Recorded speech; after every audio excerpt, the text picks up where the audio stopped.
Ang alamat ng pitaya. Noong unang panahon, sa isang malayong lupain, may isang nakakatakot na dragon na tinatawag nilang Dragantor. Siya ang tagapag-alaga ng isang mahiwagang kayamanan. Ngunit hindi ito ginto o hiyas. Ito ay isang mahiwagang prutas, hindi katulad ng iba. Makintab ang kulay ng kaliskis nito na kumikislap sa sikat ng araw. Ang balat nito ay isang makinang na kulay ng ginto.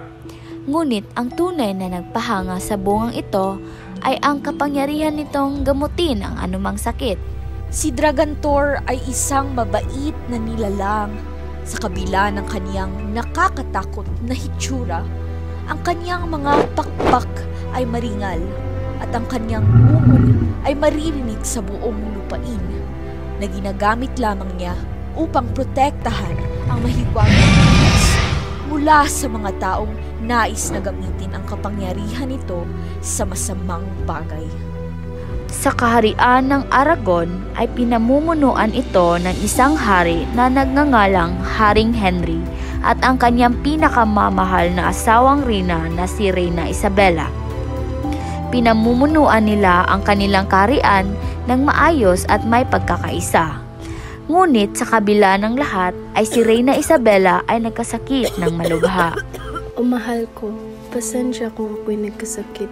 Kung sinunod ko lang sana ang payo mo na huwag kumain ng ikababawal ko. Huwag ka manghingi ng tawad sa akin, mahal ko.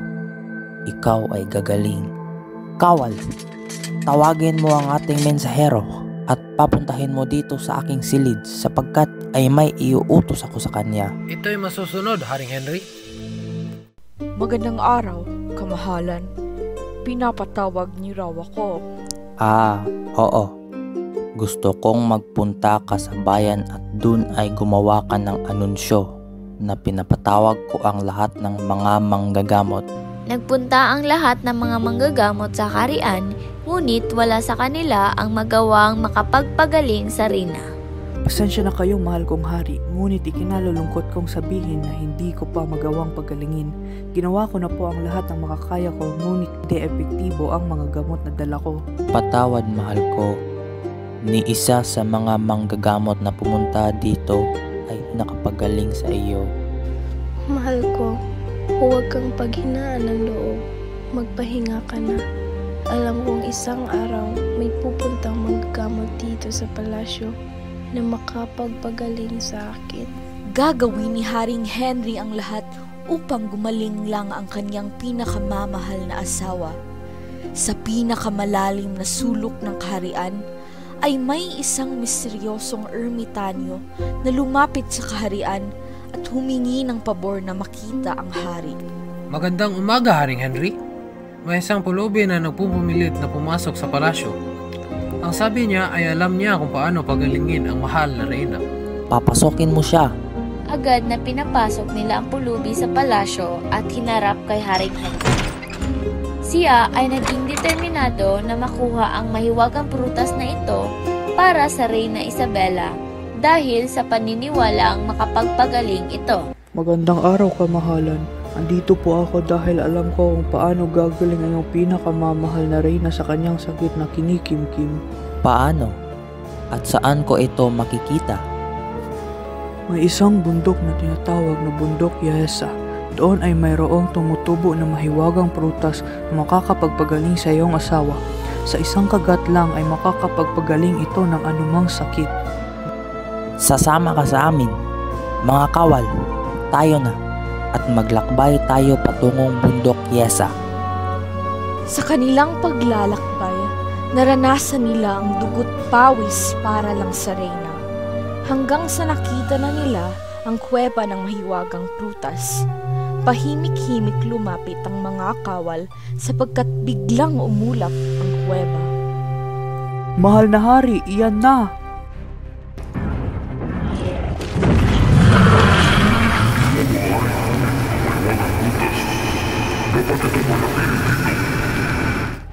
Maging matatag. Huwag matakot. Sugod mga kawal.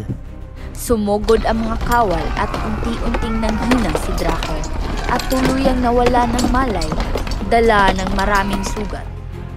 Nakuha nila ang mahiwagang prutas at sila ay naghiyawan sa kaligayahan. Mabuhay! Masaya silang umuwi sa kanilang palasyo at agad nilang ipinakain ang mahiwagang prutas kay Reyna Isabela. Mahal kong asawa, kainin mo itong hiniwang prutas at ito'y magpapagaling sa iyo. Salamat sa iyong sakripisyo, mahal ko.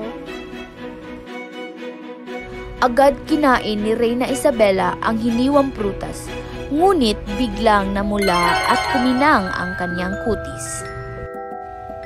Mahal ko, anong nangyayari sa akin? Hindi ko rin alam, asawa ko. Mga kawal, tulong! Paalam, mahal ko. Huli na ang lahat at naging buto na ang Reyna. Pagkatapos nito, biglang may isang magandang diwata na lumitaw at inutusan ng hari na itanim ito sa isang kuweba kung saan walang sino ang makakita rito. Sa inyong kaharian, isang sumpay ilalagay. Pag hindi mo ito magagawa sa loob ng 3 araw, ang lahat ng tao sa kaharian mo'y magkakaroon ng mga tinik na walang sino man ang makakapaggamot. Hanggang ang kaharian mo'y magdusa't mawala.